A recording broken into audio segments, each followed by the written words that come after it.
त्याच लोक जेव्हापर्यंत आज डॉक्टर बाबासाहेब आंबेडकर सांगतात, तंटापिल सांगतात, बिरसा मुंडा सांगतात आणि कालांतरात तेच लोक जे सत्ताधारी पक्ष याच्या मांडीवर बसतात ते गोष्टी आपण काय सांगतो? या संदर्भामध्ये कांशीरामजींनी अत्यंत महत्त्वपूर्ण एक स्टेटमेंट दिलेलं आहे।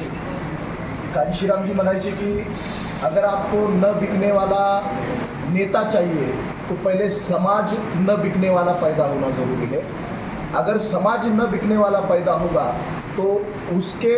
समाज के बलबूते पर और समाज के प्रेशर के वजह से नेता भी न बिकने वाला तैयार होगा। कांशीराम जी बोलते थे कि मुझे नेता भी न बिकने वाला चाहिए और समाज भी न बिकने वाला चाहिए, और नेता जो है वो स्वाभिमानी होना चाहिए, उसको समाज के मुद्दों की जानकारी होना चाहिए, त्याला लोकांच्या जमिनीवरच्या जगण्या मरण्याच्या प्रश्नाची जाण असावी। शहरी कॅडर बेस आणि मुद्द्यांच्या आधारावर, कर्तृत्वाच्या आणि संघर्षाच्या आधारावर निर्माण झालेला नेता हा कधीच सामाजिक नाळ तोडू देत नाही। म्हणजे एशीमध्ये जन्मालेले जी लोक आहेत, जी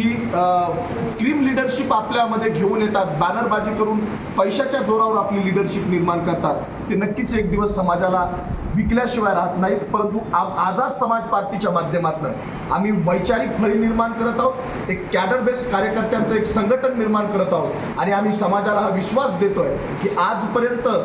ज्या पक्षांनी समाजाच्या लोकांचा, भावनांचा, नेत्यांनी बाजार केला आणि समाजाला उद्ध्वस्त करण्याचं त्या ठिकाणी काम केलं आणि समाजाला विकण्याचं काम केलं, आझाद समाज पार्टी नक्कीच याला त्या ठिकाणी बंद करेल आणि एक स्वाभिमानी चळवळ उभा करून एक स्वाभिमानी आणि न विकणारा कार्यकर्ता आम्ही त्या ठिकाणी निर्माण करू। मी समाज बांधवांना एवढीच विनंती करतो की भाई चंद्रशेखर आझाद यांच्या नेतृत्वामध्ये या देशाच्या संसदेमध्ये तमाम जाती धर्मातल्या बांधवांचे प्रश्न त्या ठिकाणी उपस्थित केल्या जातात, त्या ठिकाणी प्रश्नांवर मार्ग काढला जातो। आपण सर्वजण आमच्या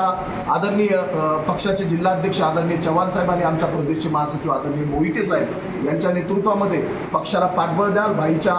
संघर्षाला आणि आमच्या प्रदेशचे अध्यक्ष आदरणीय मनीष साठे साहेब यांच्या संघर्षाला साथ देऊन आपण स्वाभिमानी नेते निर्माण करण्यासाठी आणि एक स्वाभिमानी समाज निर्मिती करण्यासाठी बाबासाहेबांना आणि महापुरुषांना अपेक्षित व्यवस्था निर्माण आपण या ठिकाणी करणार आहोत, हेच माझं तुम्हाला या ठिकाणी सांगणं आहे।